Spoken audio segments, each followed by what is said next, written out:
It's 7 o'clock. Welcome everyone to the board meeting tonight, and we'll call it to order. If you would, please stand for the pledge of allegiance and remain standing for a moment of silence. I pledge Allegiance to the flag of the United States of America and to the republic for which it stands, one nation, under God, indivisible, with liberty and justice for all.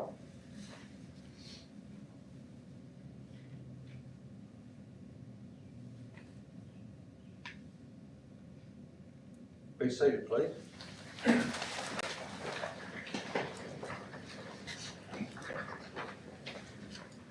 Do we have a motion to approve the agenda as presented? So, motion, Mr. Davis. Second by Mr. Clark. Those in favor say aye. Aye. Those opposed, no. The motion passed. Do we have any additions to the agenda? Next, we have Mr. David Gale to speak. Mr. Gale? Thank you. Mr. Gale, would you state your name and address and the subject of your presentation, please? David Gale, 343 Brittany Lane in Atoka, and I'm here to discuss face masks with the children. Okay. I believe we're all just doing our best to make it through each day and protect our children. But I ask you as I speak tonight to think about what is right. Ignore all the propaganda that you consistently see bombarding in the media every day. It was long understood before COVID that face masks were not meant for viral transmission reduction. That was never their intent. Surgical masks are only designed for one thing: prevent bacterial spread by surgeons while performing surgery. Surgical masks are designed to stop particles as small as 100 microns. The SARS-CoV-2 virus is 0.125 microns. Surgical masks allow particles up to 800 times larger than the COVID virus to pass through. So how are masks protecting our children? Not to mention, almost any of the masks you grab off the shelf will say in small print, not for medical use. If medical grade masks won't even protect us, then what is the point of shelf masks and where are they going to protect us? The CDC has not had a stable stance on masks from the beginning. In the beginning, they said masks would not do any good to protect us from COVID, and they were correct. They later reversed that and said masks would reduce the chance of spreading COVID. They claimed that they lied to us at first to make sure that it wasn't a shortage from the medical field. They're consistently changing the story and intentionally giving out false information. Then why do we listen to them? But even if you want to believe them, they did their own study on the effectiveness of masks. The best projected outcome from the study gave a reduction of spreading COVID by 1.8%. Any of your school science teachers can tell you that is statistically insignificant. In any other study, it would have been reported as inconclusive. But since the CDC needed evidence that masks worked, they touted it as a success. That study also did not include any other parameters, such as people quarantining, schools being remote learning, malls, movie theaters, restaurants, and other places that people normally go being shut down. The CDC has said from the beginning, children are not a risk and are not a significant vector for transmission. Adults are walking around the public unmasked and then going home and being with their children. Governor Lee has lifted mask mandates. We are seeing increasing numbers of teachers and administrators not wearing masks at both the schools my children attend, while children are completely masked. So why do we keep requiring our children to wear masks? Studies show that washing your hands is far more effective than wearing a mask. And the mask wearing promotes a false sense of security that leads people to not take effective precautions that they should take, such as washing hands. If that isn't enough of a concern, let's look at blood oxygen levels. Studies show that long-term mask wearing can reduce blood oxygen levels on average by 8%. At 8%, it can cause headaches, dizziness, and be life-threatening to someone with a respiratory distress. How can we expect our children to be able to function and learn when we're suffocating them? The general well-being of children and young people has come under severe pressure. Doctors are seeing an increasing number of children and young people with complaints due to the rules of conduct that have been imposed upon them. They diagnose anxiety and sleep problems, behavioral disorders, and fear of contamination. There's an increase in domestic violence, isolation, and deprivation. Many lack physical and emotional contact. Attachment problems and addictions are obvious. Mandatory mask mandates in schools is a major threat to their development. It ignores the essential needs of the growing child. The well-being of children and young people is highly dependent on the emotional connection with others. The aim of education is to create an optimal context so that the maximum development of young people is possible. The school environment must be a safe practice field. The mandatory mask mandate, on the other hand, makes the school a threatening and unsafe environment, where emotional connection becomes difficult. How can you support a mask requirement when it has zero benefit and so many negative side effects? Or are you really willing to risk the health issues due to some made-up science that says masks work? In Williamson County, there was a court case about masks in school that was recently dismissed. The court found the case had no standing to receive judgment under Tennessee law. Although the case was being dismissed, the judge stated the following: the court is not convinced as a matter of law that WCBOE acted within its statutory authority at the time it promulgated its face covering requirements. The judge also stated the court cannot find as a matter of law defendants have acted within the authority given them by the legislature when enacting face covering requirements. Our kids have told us that other kids have been told to put their mask back on, but the teacher is the only one allowed not to have a mask on. My son completed a semester of a weightlifting class and did absolutely no physical activity outside of walking around the track a few times. He frequently took board games to school to play during that class. Victoria Robinson from the State Education Department said the department encourages school districts to make policies that are aligned to the local communities.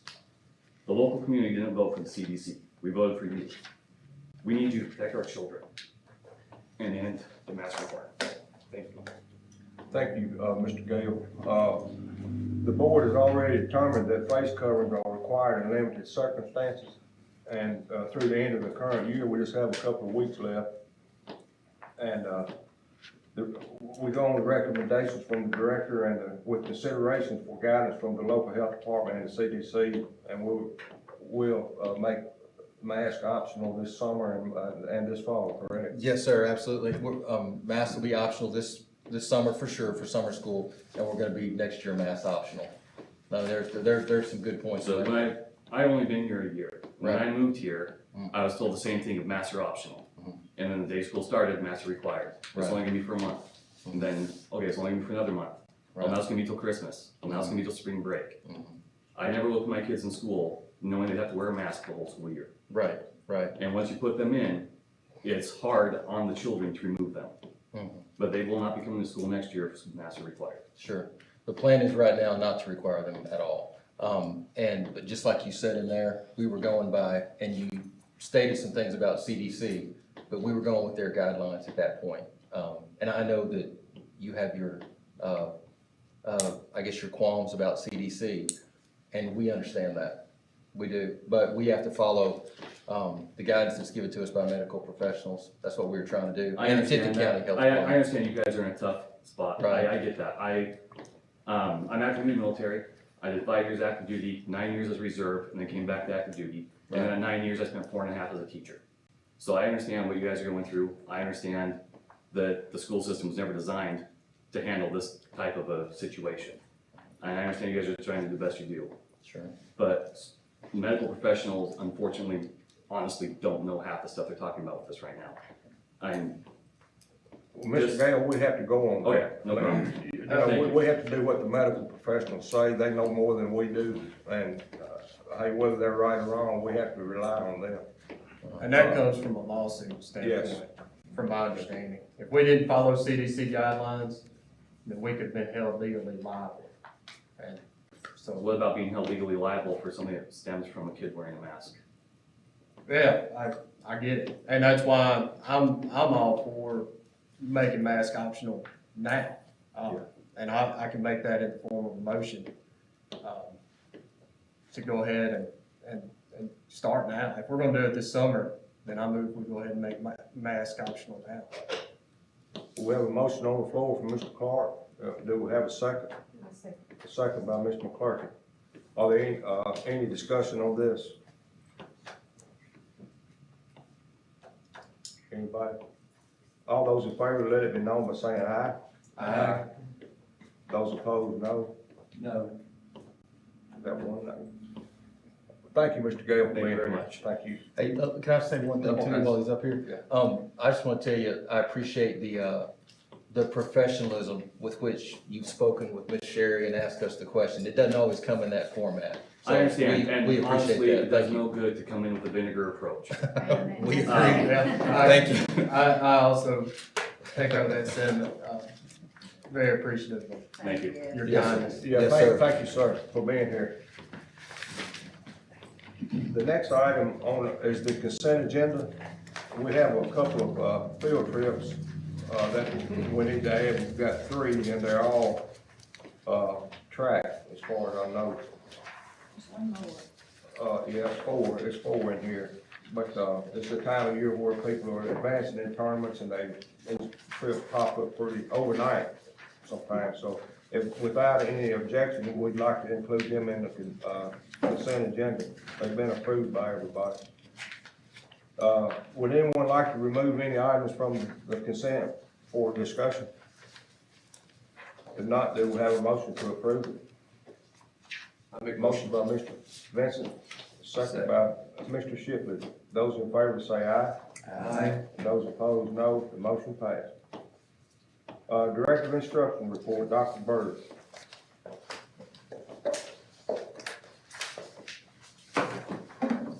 Thank you, Mr. Chairman. We're going to start tonight with our American Fidelity Teacher of the Month. This year, we want to congratulate Miss Laura Thornton. As our Teacher of the Month, she teaches computer and STEM at Brighton Elementary and was nominated by her principal, Miss Avery, who is also in the audience tonight. And Miss Laura is very deserving of this recognition. So, Miss Thornton, if you will come on up, we will present you with your award. And a little prize.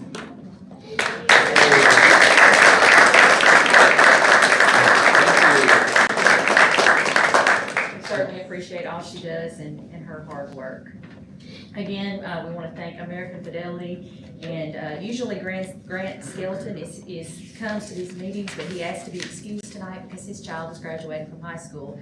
So I told him definitely that was important. But we want to thank American Fidelity for sponsoring that program this year.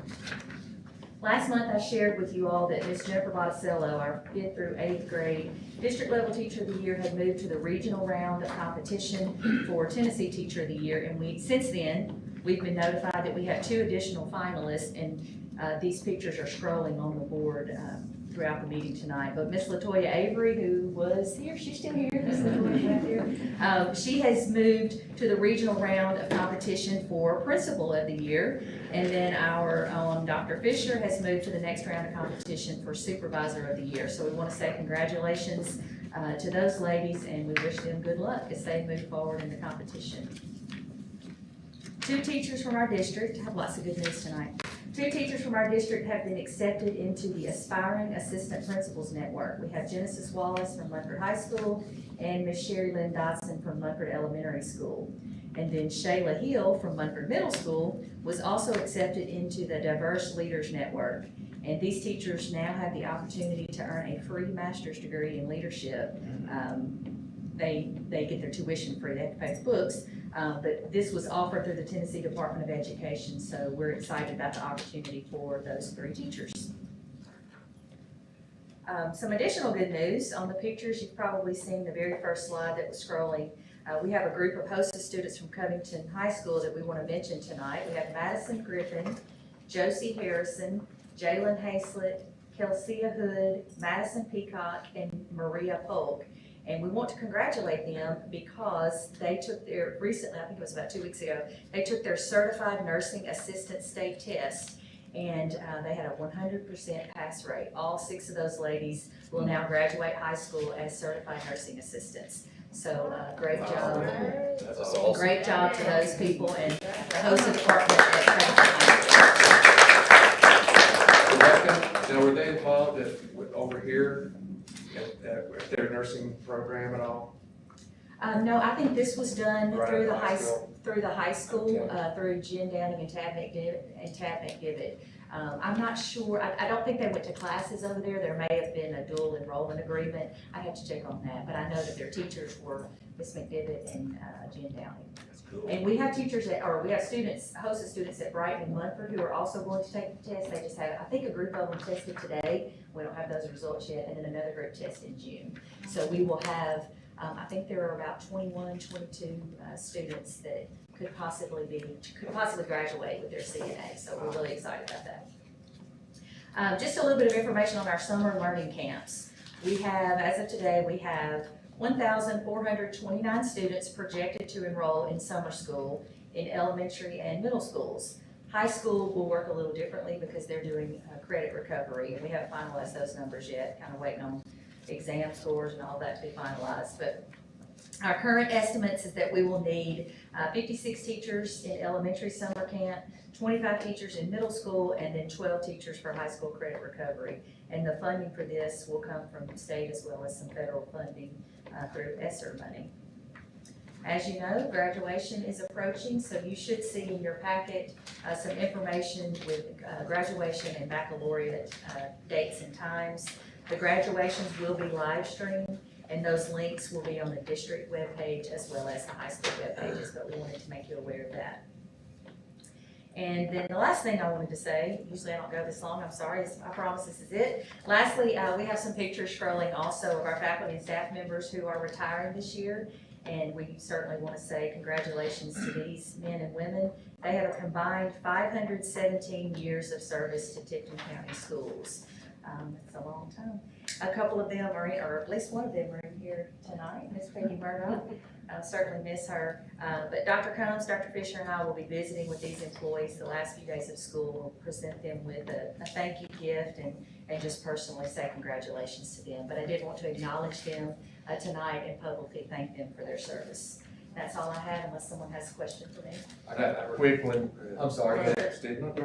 Just attendance at graduation, is it, if it's outdoors, we're not capping it, it's gonna be normal? We have, each school is designating a number of tickets to give to the graduates if it's outside. Okay. Or it is outside. If it rains, then we'll Yeah. move it indoors, like we would, yeah. But yes, tickets will be given for the outside event. Has the application process already begun for the summer teachers? Or what's For the folks who want to teach? Yeah. Yes, sir. We did a survey probably about 2 months ago, I'm just guessing, and asked who was interested.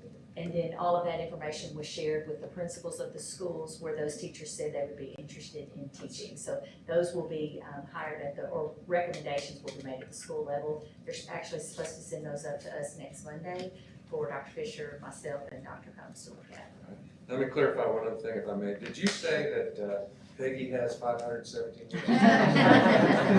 45, I Oh. believe. It probably feels like that. It probably does. And the year that I had Mr. Vincent Okay, Tom.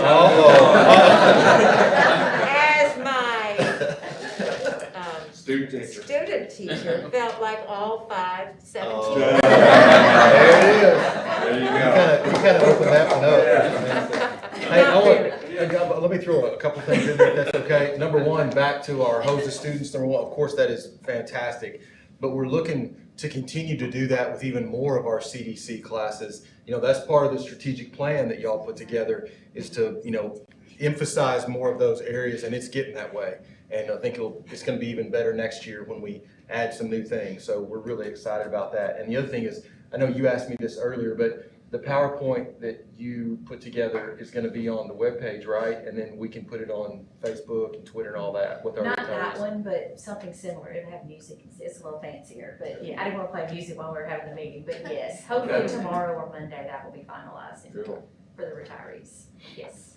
Anything else for me? Thank you, Dr. Bird. Thank you.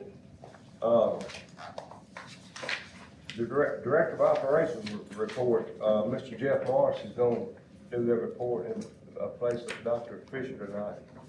Thank you, Mr. Chairman. Good to be here. I hate that Dr. Fisher could not be with us, but she asked me to graciously step in and kind of fill her shoes, and I appreciate the opportunity. Just give you a little update. I know there's been concern with pipeline shutdown and things about fuel supply, especially in this part of the country. We have not experienced any problems with our fuel supply. We have plenty of fuel and don't foresee any problems receiving our fuel, especially to finish this year and start the summer. We've been blessed with that. Wooten Oil Company, of course, is our provider of that, and they do an excellent job with us as far as providing a good service and making sure that we're well taken care of, and we appreciate that. So, you know, I know we hear a lot about that in the news. I think that thing has been opened back up, I believe just today maybe, but I don't think that's going to affect us any as a system. I know there's several systems across the southeastern part of the United States that are even considering going virtual because of the issues that they're having, but we're blessed and we don't have such issue. So we just share that with you.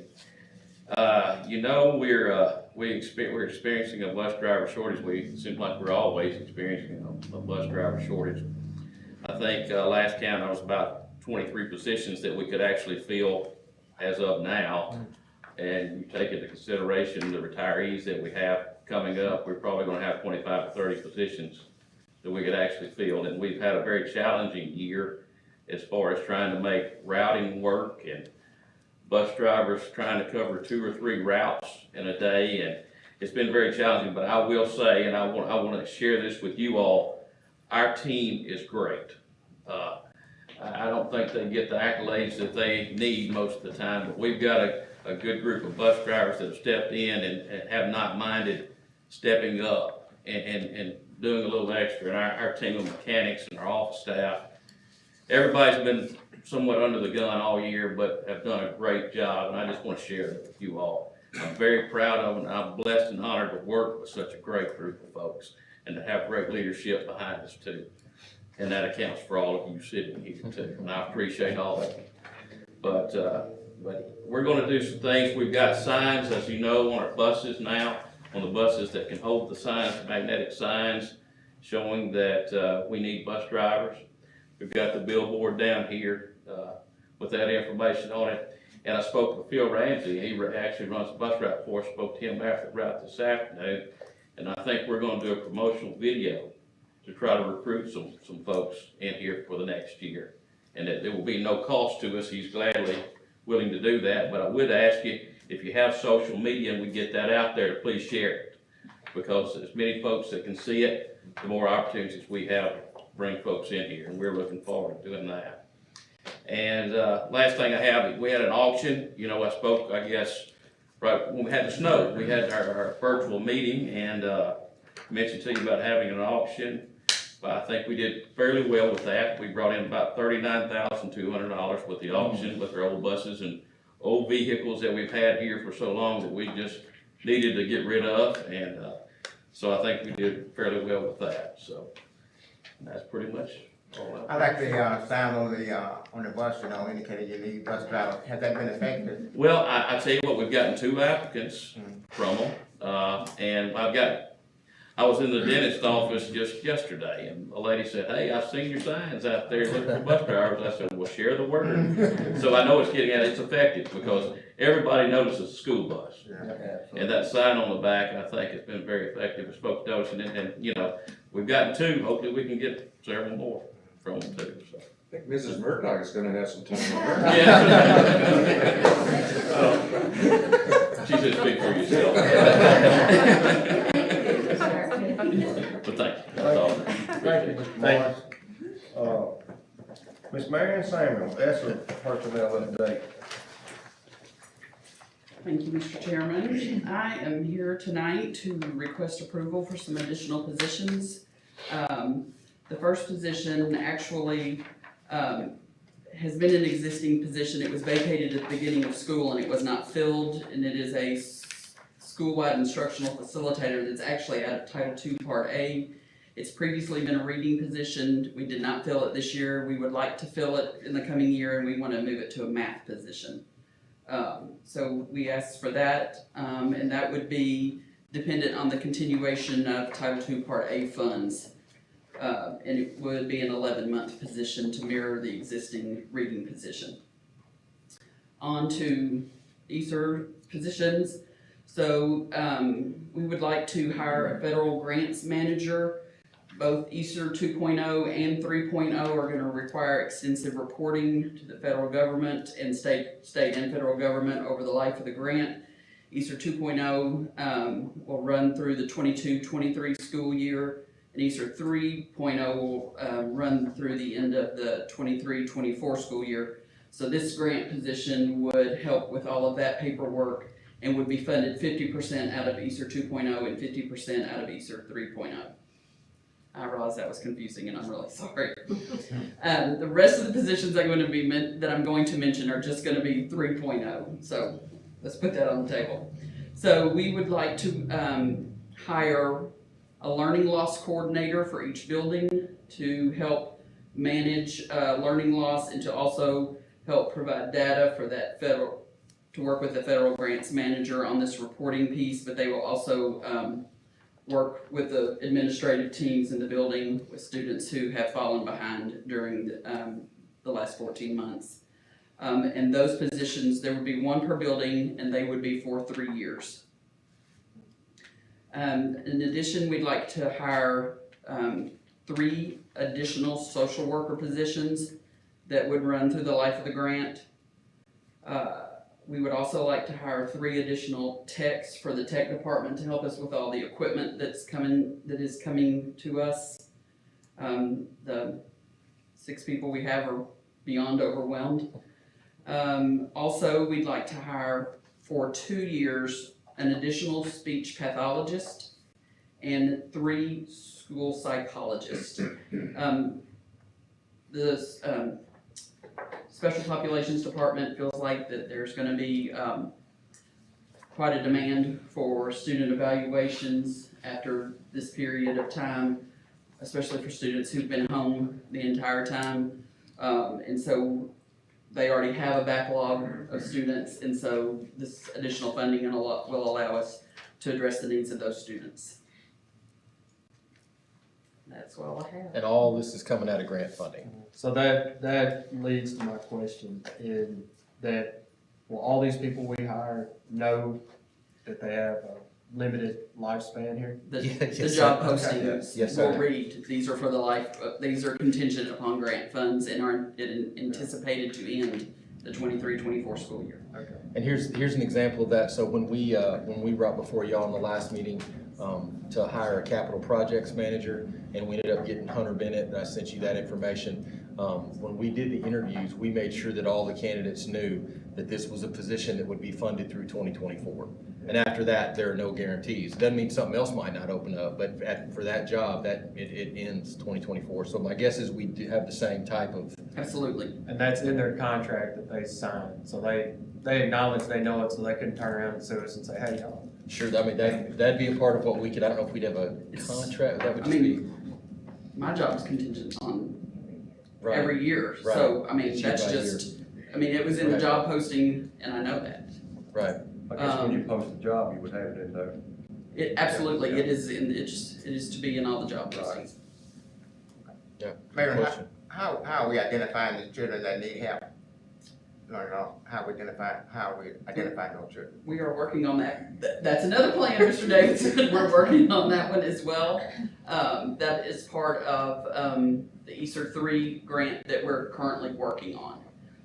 But we'll use for, I may have to have some help on this. For example, for summer school, we've used their last benchmark assessment, and we've used their universal screening scores.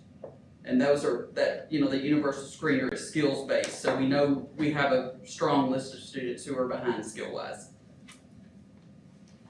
And y'all know my feelings on state testing anyway, so we'll be careful on that one. But we're not even gonna have a lot of those things back in time to look at some of those, but we can look at some of those as well. But a lot of it will be done based on what the schools have assessed those needs may be.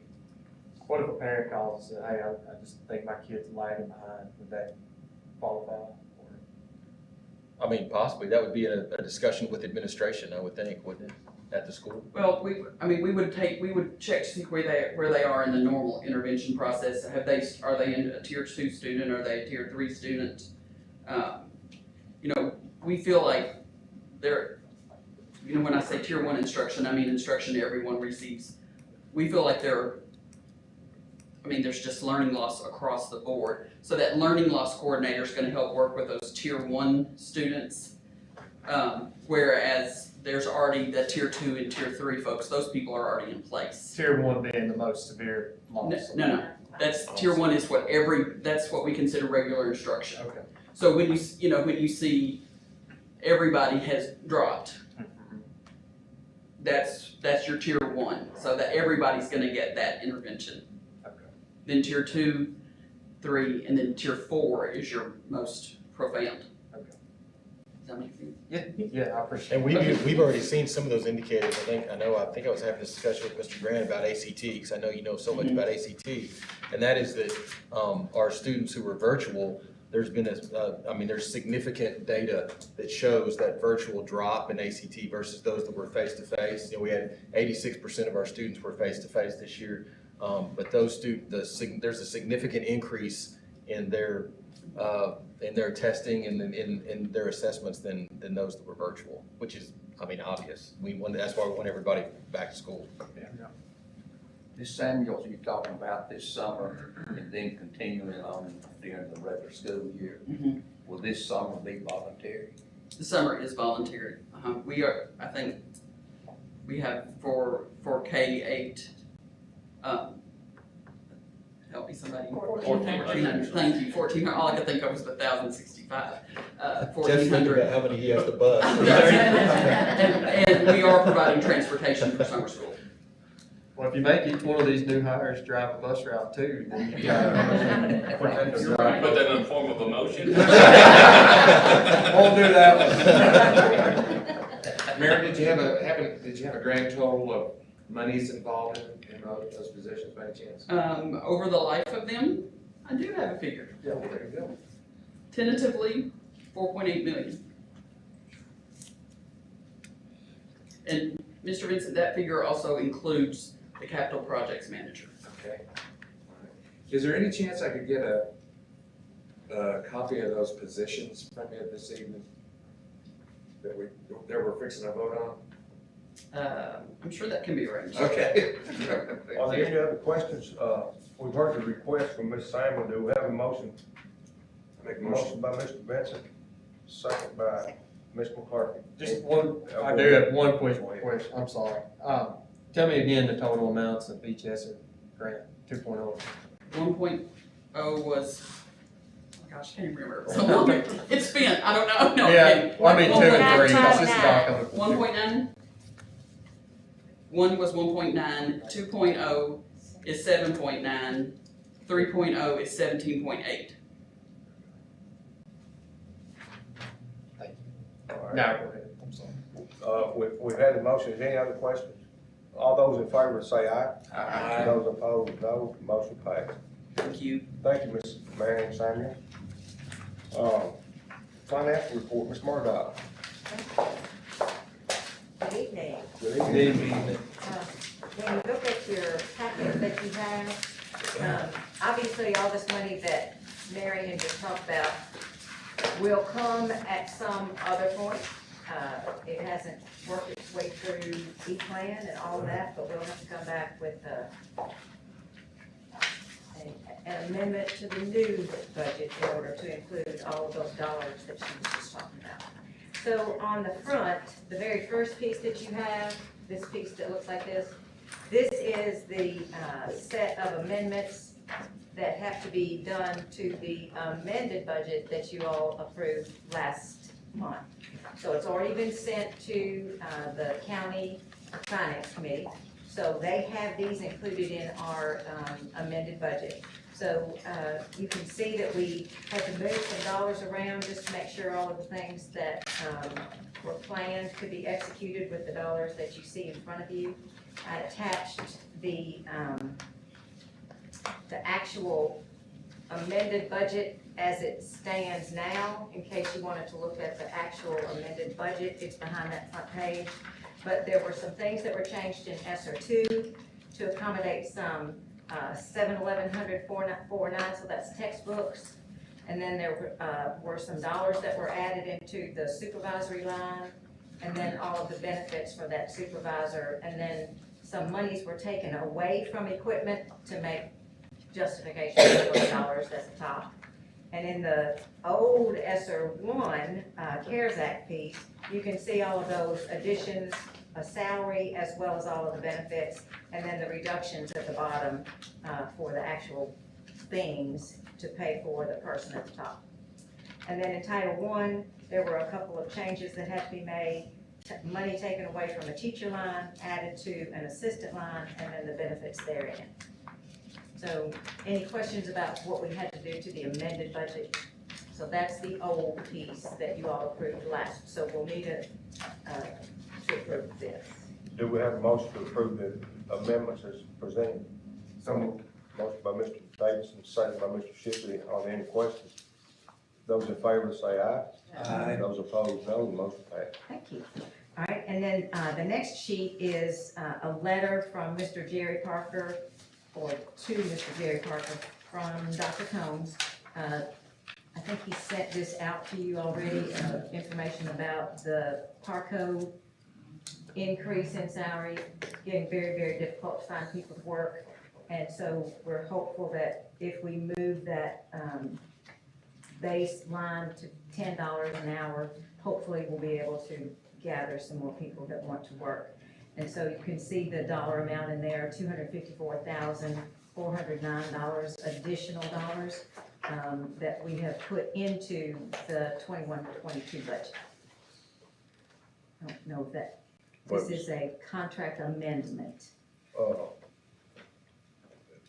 We can do it. I think That way so. we That way we don't have to Right, worry right, about we it. won't have to, right. Everybody has a copy of it, and it's an amendment to the contract, helping to get, hopefully more workers at a better rate. Do we have a motion to approve this amendment? Motion by Ms. Rozelle, second by Ms. McClurkin. Are there any questions about it? Those in favor say aye. Aye. And those opposed, no. Motion passed. Okay, thank you. And then the biggest piece, of course, is the 21-22 budget.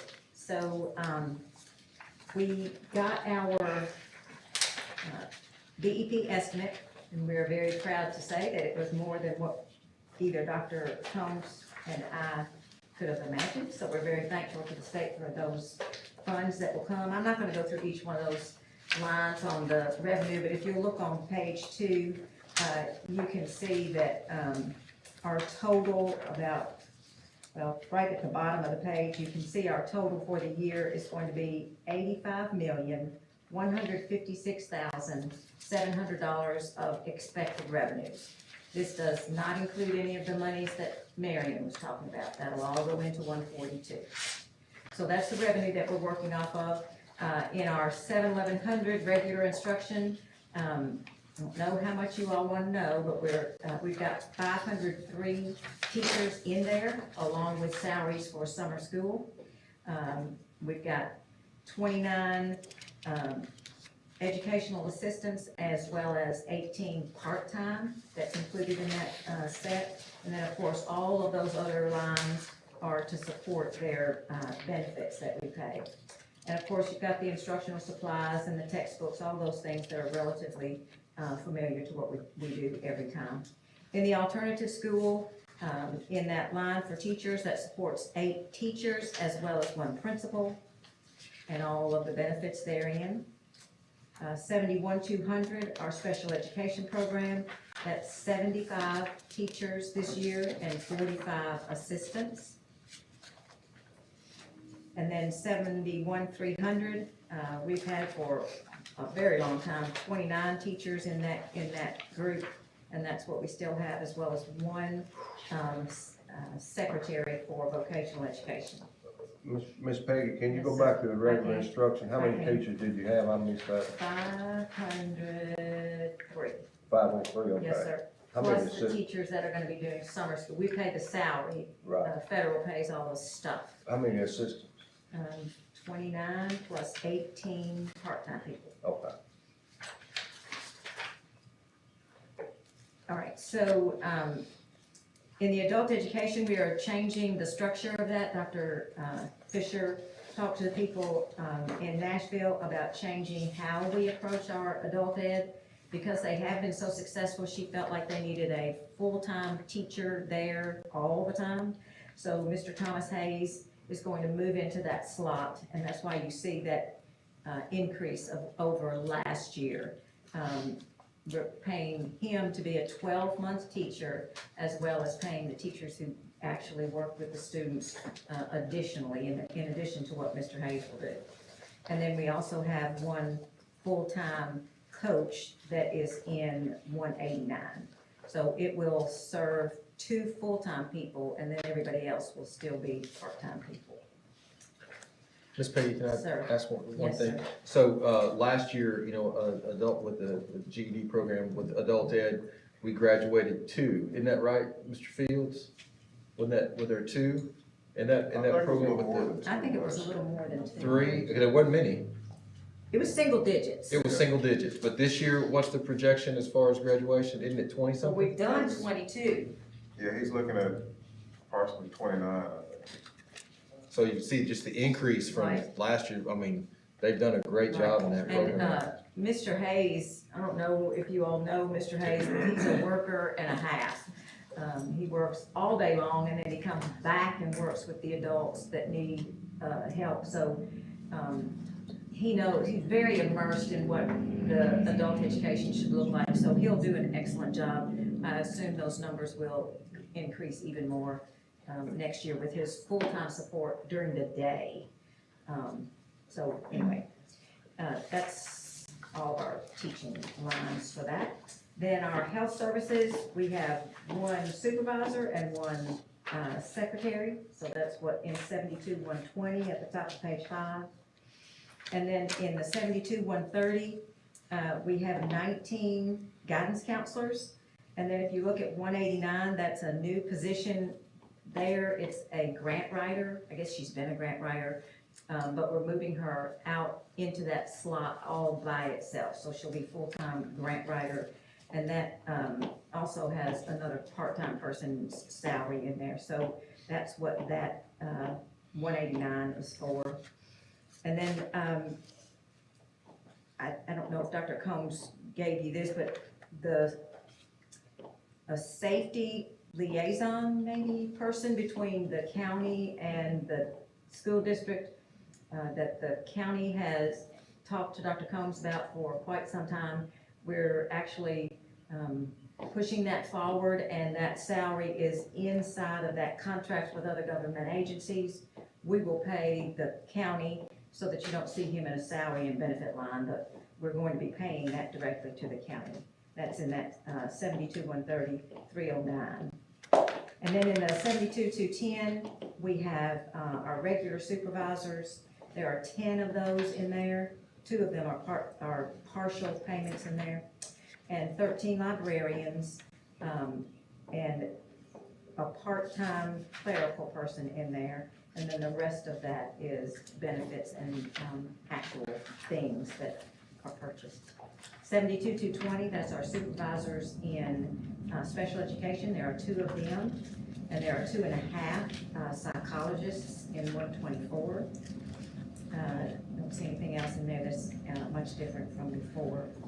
Our vocational education supervisor, Harvey Witherington, that's been static for quite some years.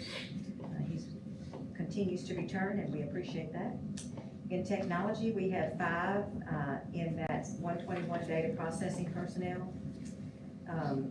Hopefully the ones that will come on and add to our technology people will help those guys get all of our technology working. I know that's a big job. And of course, there you all are in the Board of Education, Office of the Superintendent, 1 of those, and 1 secretary. Office of the Principal, there are 14 principals in that line. There are actually 15 principals, but only 14 in that line. Mr. Zerkman is back in the 7-11-50. There are 33 assistant principals in 139 and 43 secretaries in 161. And then, of course, all their benefits. Fiscal services, there's 1.5 in the supervisor line, 3 bookkeepers, and 2 secretaries in that batch. Plant operations, we have added $1 million for lighting, baseball, softball, football, soccer, all lights to be updated, and LEDs. Correct. And that's our best estimate for how much that might cost. So that may or may not be correct, but that's our estimate as of now. And some of the fields we're looking at lighting may need additional work before we do the lighting to see, actually, we don't want to light a bad field. So we're going to look at some of those individually as well. And of course, soccer, they don't already have lights, so we'd have to put poles and lights on those. So but I should have an estimate on a lot of that tomorrow. Good, and those soccer parents will be thrilled beyond measure to have lights, so. It'll light up that porta potty until we It get. will, it will. Well, maybe that's not a good thing, but nonetheless, that's what we're going to do. And then also in that 399 is an increase that includes that extra 250 some odd thousand that I shared with you to get their base pay up to $10.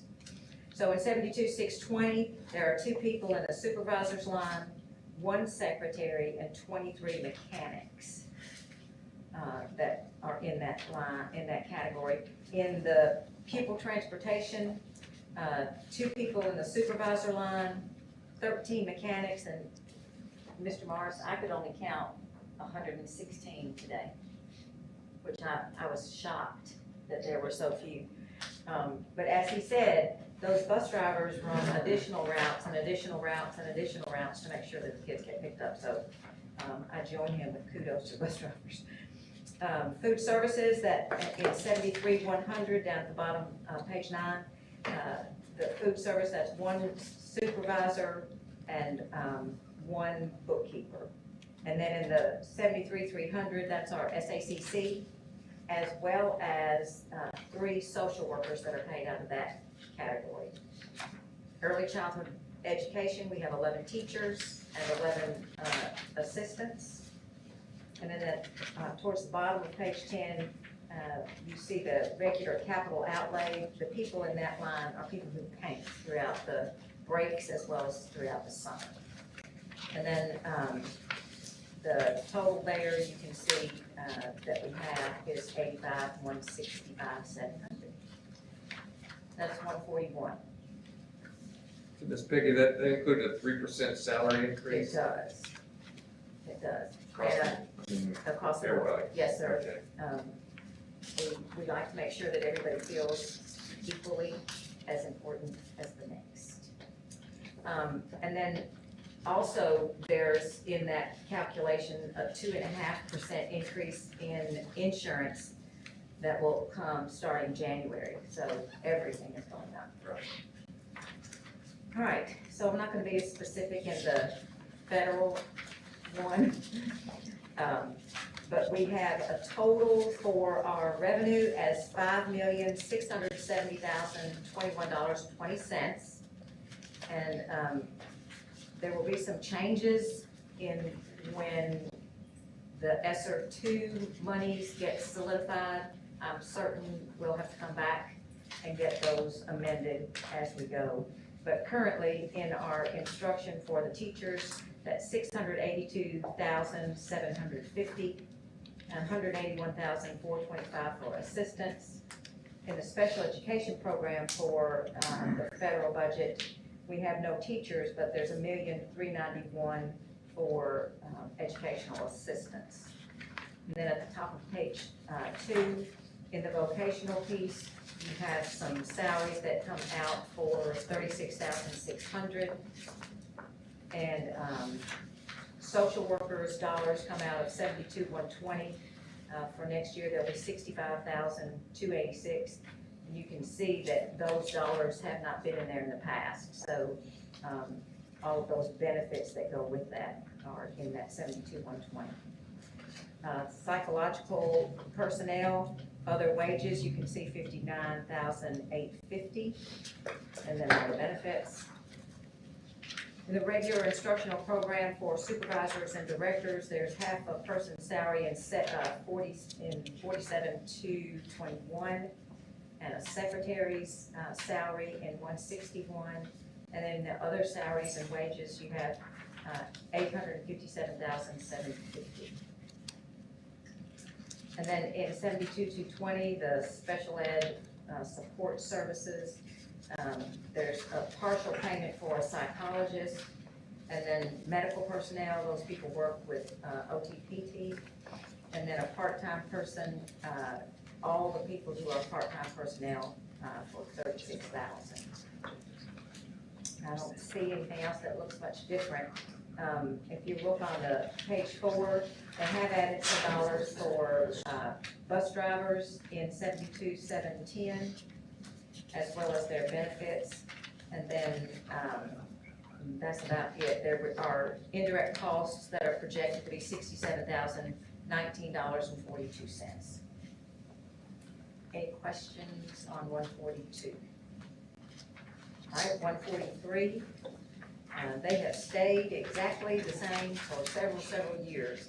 I don't think that they will meet their revenue budget this year. It's been a very difficult year for food service,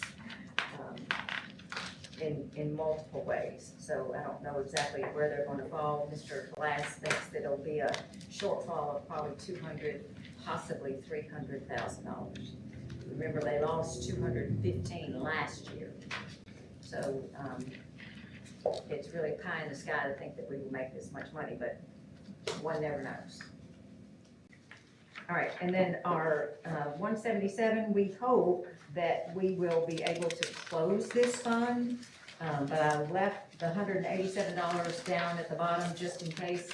I talked to WT about what his thoughts were on how to complete this budget, and he said that, just leaving a couple $100 in there might be a good thing, just in case we needed to use it again. Any questions on the budget? I guess we need to, do a motion just for the recommended and we'll Yes, have to wait on commission. Do we have a, motion to approve the recommended 21 and 22 budget as presented? Motion by Mr. Clark. Second by Mr. Shipley. Those in favor say aye. Aye. Those opposed, no. Motion passed. Thank you so much. Thank you, Ms. Page. And the last thing I have is this flyer at the back. I know Dr. Combs has talked about some things that he'd like to do, and one of the things that we think we can do to try to, not have to bid everything is to join a cooperative. And this cooperative is Smart Buy. There are multiple things that they could do, but it includes, what you're looking at on the front, the turf and track. So, we would just like your permission to join the cooperative. And then once we're in the cooperative, then we can use it to go around the bid process. Or they do the bid process for us, so we don't have to. Let me throw this in. It doesn't mean that we can't do bids. It just Sure. means by joining this, that we can utilize these companies that they already do the bidding for us. And a lot of areas around us are doing this, Arlington and Millington, a lot of them use cooperatives like this to help that process. I mean, the bidding process, it just gets kind of rough every once in a while. But like Buy Board through TSBA is one of those, and we're already a member of that. Right. And so You all Smart approved Buy that is Smart Buy is years another ago. one that we can get some other things through. So. Right. And if you look at the second page, you can see the difference between the regular bid method and then the Smart Buy purchasing.